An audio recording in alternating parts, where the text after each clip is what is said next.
Hi everyone, welcome.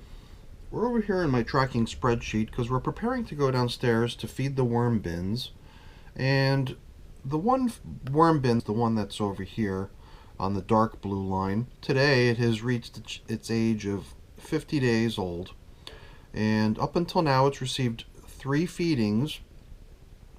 And that last feeding occurred at this point 14 days ago, 2 weeks ago.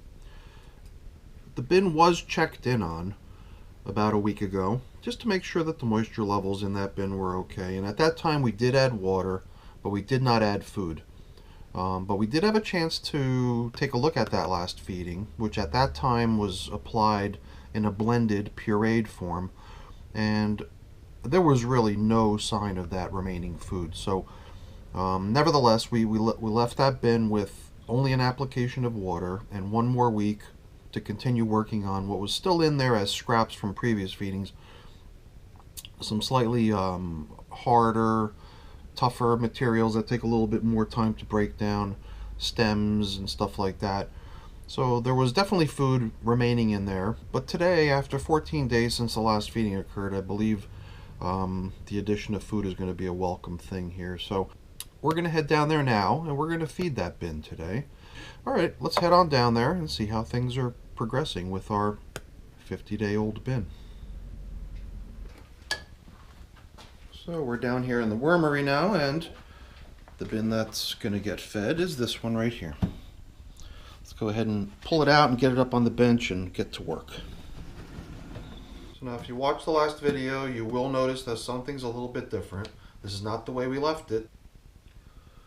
A week ago we left it in such a way that this piece of bubble wrap was actually resting right here on top, and it got me thinking that if that's really holding the moisture in, then this top piece is also going to become very damp.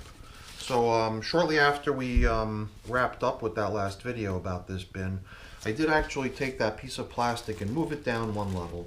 So this ultimately becomes sort of the top that really sort of holds everything down and generates a little bit of a seal around the outer edge as far as airflow is concerned.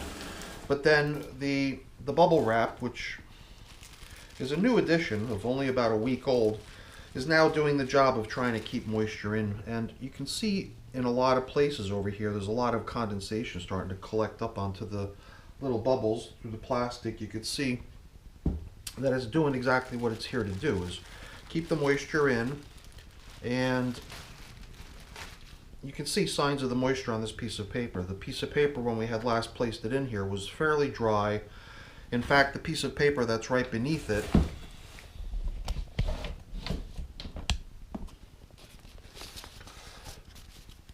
we had applied moisture to it. So we had actually sprayed this piece of paper down, and we had sprayed this feeding zone indicator down as well, because we did find that the contents of this bin were a little bit drier than what most worms would appreciate. So we applied moisture, and then we used that plastic to try to ensure that the moisture that we had just added remains in the bin. So I think it's doing a very good job. As I might have mentioned in my last video, I've never really used plastic to keep moisture down within my bins, and I don't know why. I've always felt like anything that goes into this container should be completely compostable, and plastic not being compostable seemed like a no-no going into the bin. However, if that 1 layer of plastic is going to be able to help retain moisture this well, then it's well worth it. And for that matter, I actually went back to almost all of my bins after I had added this bubble wrap to this bin last week, and I did add not bubble wrap but just plastic bags in intermediate layers in all the rest of my bins as well, because I had noticed within a day or two what a great job this was doing. So I'm very pleased to see that the moisture level has gotten from what I would classify as perhaps a little bit too dry to more or less perfect. It feels nice and cool and damp all the way around, and that's really kind of what we're after. Now today's feeding is going to consist of a number of different kitchen scraps, basically a whole bunch of lettuce over here, as well as cucumber peelings, as well as a whole cucumber that had sort of gone bad, some cabbage, and some banana peels. It's hard to say what the weight of this is. I would have to say about a pound, or at least a half a pound. Probably closer to a pound. And you can see the stuff has been out here thawing a little bit. Usually I just bring things right out of the freezer and drop them into the worm bins. And I don't think that's a problem as long as the worms can get away from it if they don't like the cold. But most worms really don't consider it a problem. So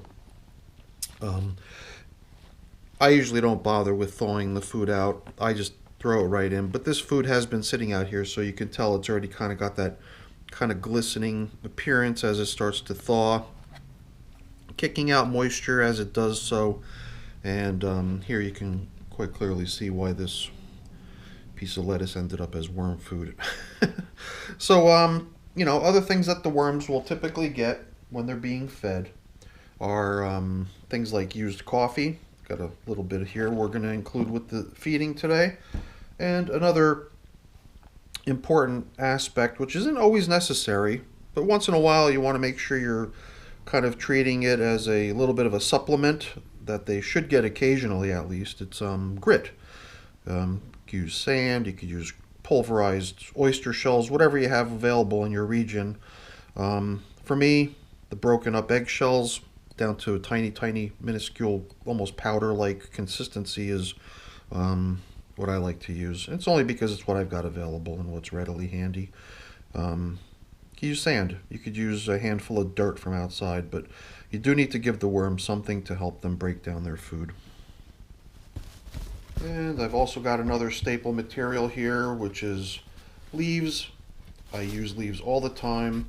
I like to use leaves as a nice top dressing or even as a bedding underneath my feedings. It's a great universal material. You could treat it as bedding, you could treat it as food, and it's abundant and it's free. So leaves are one of my favorite things to include in the worm bins. The last thing I'm going to include is this piece of paper here. It's kind of a raggedy piece of paper. A lot of it has torn away. It's very dry. And I'm going to create a little bit of a burrito out of the food that they're going to receive today. I've seen a couple of people on videos of their worm bins and their feedings do this, and I've done stuff similar, but I figured why not? We'll give that a try here too. We're just going to drop the food into this paper, roll it up into a little ball, and then the food is going to be contained into this little somewhat impermeable encasement. However, it's going to have some holes in it here and there. They're going to be able to get around the folds, and it's not going to be wrapped very tight either. The worms will certainly be able to make their way into it, but they'll have to work to get there a little bit. So it should make for an interesting thing to see at the end, maybe another week or 10 days, or who knows, maybe 2 weeks from now. But it'll probably create a nice little concentration of worms to be seen next time we feed. Because that's one thing we probably wouldn't want to expect to see today, is a large concentration of worms anywhere, because the last feeding was applied in a fairly spread out way, and since then the material's been jostled around a bit, so there is no one particular place that has a concentration of food right now since the last feeding occurred.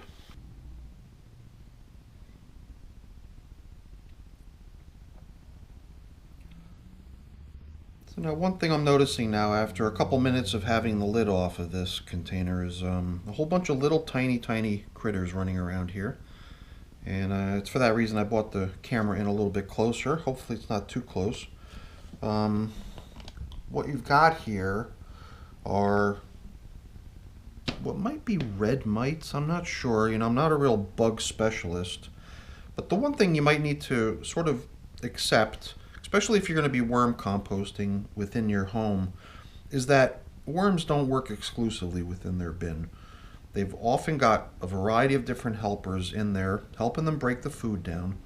And mites are one of those little helpers in general. So the presence of mites is almost guaranteed in your worm bin. It's really a question of how many of them there are. So in other words, if you see insects in your bin, perhaps in these sort of quantities, then you don't want to panic. It's probably just fine. If you see tons and tons of them, then you might want to start considering that there's something happening in your bin that requires some adjustment. But I believe that once this thing gets fed and we put the coverings back on, the mites will go back down under, and they'll have no interest in being out here on the rim of the container. They'll want to be back down where the food and the action is and all their friends, and you don't have to worry about these mites crawling all over the house. There's really nothing of interest outside of this bin. So it's really a question of your own personal tolerance for this sort of thing. I myself am not totally bothered by it, although when you do see a whole bunch of stuff cruising around like this, it does creep you out a little bit, I must admit. But got to take it with a grain of salt, react to it accordingly. So at the present time, I'm seeing some creepy crawlies, but not enough to make me worry about having to make any adjustments to what's going on. So for now, I'm going to kind of put that on watch, but we're not going to react to it at this time. So I don't think it's really worthwhile trying to find any of the old food that had been in here from previous feedings, because like I said, the last feeding was an application of blended foods, and even a week ago already we had come in here looking and found no signs of that food. The only signs of that feeding was the presence of worms down here through the center, and I believe that that's why we're probably going to want to expect that the majority of the worms in the bin are down here through the center, which is where the previous feedings had occurred. But I was just curious to see how some of these things like banana stems, which we did check in on about a week ago and did see them in here, just to see how they're coming along. Once again, we've got ourselves a little burrowing worm making their way down into the stem of the banana. And the stem is just, super soft, almost feels hollow. So the worms are doing a great job breaking it down. There were 2 or 3 other banana stems in here. This one I believe we had broken apart into little itsy bitsy, well, we didn't break it apart so much as that we sort of cracked it open and unfolded it, revealing the insides of it. And you can see a number of tiny little worms are enjoying it and breaking it down for us. So a couple of the old food items that had been in here from not last feeding, but a feeding prior, are still kind of being worked on, but are definitely well on the way to being completely consumed by the worms. So doing a great job. Other than those couple of banana peels, I don't really remember seeing anything else. So I think what we're seeing here is pretty much right on target in terms of what we'd like to see.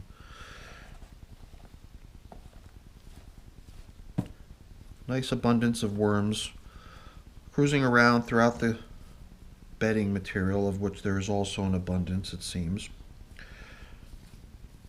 And in time, all of this bedding material will get broken down by the worms, all this cardboard material. It's all edible stuff. So, just going to have to wait and see how things progress. Alright, so, I'll admit that was completely unnecessary. I did not have to go turning their entire bin upside down. Sometimes I'm just curious to see what's going on. But as you can see, there's no one large concentration of worms in any one place. Here and there are groups of them finishing off what's left of a banana stem. But other than that, they're just kind of cruising around, enjoying spacious accommodations because there's plenty of room for them in here. So off on the edges, we had squirted water in here to make the environment a little bit more comfortable for the worms so that they would be inclined to occupy the outer edges of the bin as well. And it seems to have done a good job because while we did not even see hardly any worms out here on the far edge last time, and admittedly it was pretty dry, so you can't blame them for not wanting to go that way. It's completely different now. It seems all very nice and damp, cozy material that the worms should be very comfortable being in. And as a result, there's worms hanging out throughout the material. And I feel no need to apply moisture here like I did last time we were in here a week ago. Curious to see if the other edge is the same. Here too, you don't have that dry, crinkly sound. And yep, once again, you've got worms hanging out throughout the material, right up along the edge, up against the edge of the wall of the bin. So that means the sections that last week required the application of moisture are, at this time at least, very nice. And I think that's all attestable to that one sheet of plastic that we laid across the top. So I'm sold. That's definitely the way to go if your container does not have a lid. So something to consider if you're finding that you're having difficulty maintaining the right moisture levels in your bin. Okay, something I like to do often is just examine the bins. So it's certainly not necessary to be this interactive with your feedings. Most people will just, open the thing up, drop their food in, close it back down, and within 30 seconds you've done away with a week's worth of kitchen scraps. Here, we're using this as an opportunity to chit-chat about different things. So hopefully I'm not wearing thin on anyone's patience. All right, let's get this food ready. You'll remember we talked about using this old beat up piece of paper as sort of our burrito wrapper for the food. So let's see how it all fits in here. It is a fairly generous quantity of food. So instead of just dumping it in, I'm going to see if I can sort of gradually position it in here so that it'll fit once I try to wrap it. Got all kinds of different leafy greens, banana peels. It's another stem that'll take a few weeks to break down, but we're in no hurry. There's another banana stem and a few more chunks. So we got a pretty generous feeding here, and in fact I would almost say that this is probably the largest feeding that this bin has received so far. But I do believe that the bin is up to it. It may once again be necessary for us to wait 2 weeks before we come in here again to feed, because with this much food, I think our 1,000 or so worms in this bin will be kept pretty busy trying to break it all down for us. So now the idea here was to be able to close this thing up, but I gotta admit this paper is pretty dry and crumbly, so I'm almost feeling like I'm tearing it just by handling it. So let's put on some grit here while we're thinking about this. I'm not going to go crazy trying to make this into the perfect thing. We're just trying we're just attempting to try different things for the novelty of it. Some of the examples I saw on other videos, the food was wrapped up a little bit more securely in a second sheet of paper. So as you can see, this piece of paper is not quite large enough to cover the entire portion of food that we've given them. So I've got this old coffee filter, of which I've got a great number of them anyway. So we'll just try to use that to sort of seal up that large gaping hole in the top. And that, for the most part, is going to be our feeding. Now, in the past couple feedings, this is feeding number 4. In the past 3 feedings, we've been focusing the food down the middle. And we talked about something known as pocket feeding. So the whole idea is that you imagine your bin as sort of a billiard table, and that the pockets of your billiard table are places where you might want to consider doing your feedings. So here's a corner. So the corner pocket of your billiard table becomes the place where you administer your feeding. So I figured we'd give this a try, since we're dealing with a bin that has a pretty consistently spread out population. We're going to try this corner feeding method to put the food only in that corner, and we're going to see probably a good concentration of worms making their way over into that corner. And then when it comes time to feed again, we'll switch to a different corner. Probably that one, or this one, or maybe opposite. It doesn't matter. Again, there's no strict rules to doing any of this. You do it any way you like. We're just doing it so that we can experience and observe a variety of different approaches. So here I've cleared out a nice size pocket, because we do have a nice size portion of food to administer. So into there, I'm going to go ahead and drop maybe a handful of the leaves that we've got in this box here. It's sort of a lower platform to rest the food onto. And then we'll just take our whole feeding here, and drop it down into that feeding zone. And right away you can see there's that hole that we saw earlier. There's plenty of ways for these worms to get into this. But there's also great large portions of it that are now obscured and blocked. So they'll have to, you know, make their way in there. It'll be a little bit of a competition to see who's able to get down there first. So that should be interesting to see. We'll go ahead and we're going to use our so-called feeding zone indicator, which is just another coffee filter, to show that this is where the last feeding occurred. Because after we cover things up and after this thing sits for a little while, it could start to become difficult to see where the last feeding had occurred. Although I've got a funny feeling that it won't be too hard to see, because in this case, even though we're going to attempt to level things off here and to obscure the feeding, those large pieces of newspaper are very likely to not get completely broken down. And there'll be a sign of the fact that that's where the last feeding occurred. And in addition to that, I have a funny feeling that that side's going to dip down a lot as well after the worms have had a chance to consume what's in there, or at least a large portion of it, what's in there. And all along, they'll be leaving behind castings as they feed. But the material that they leave behind is going to be a lot more compact than what we're starting off with here. So we should see a pretty good dip in the level here after a little while, after the worms have had a chance to start breaking some of that down. So I'm going to reach around here, grab a few more leaves just to cover things up. And now it almost looks like there was never even a feeding here in the first place. So here's the feeding zone indicator, and we can start putting all of the coverings back on.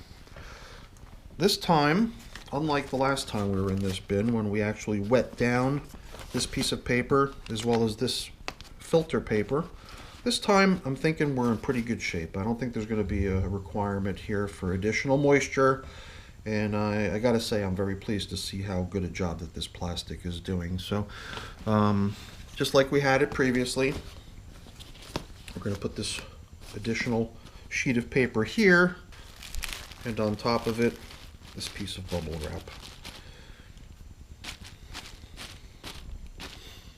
Great job. All right, everyone. Well, I think we're almost done here.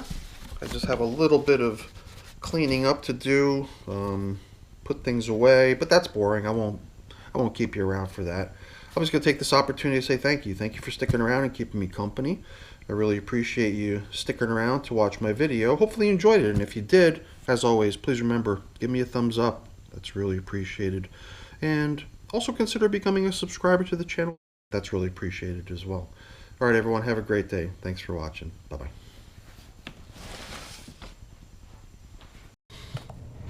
Did you notice?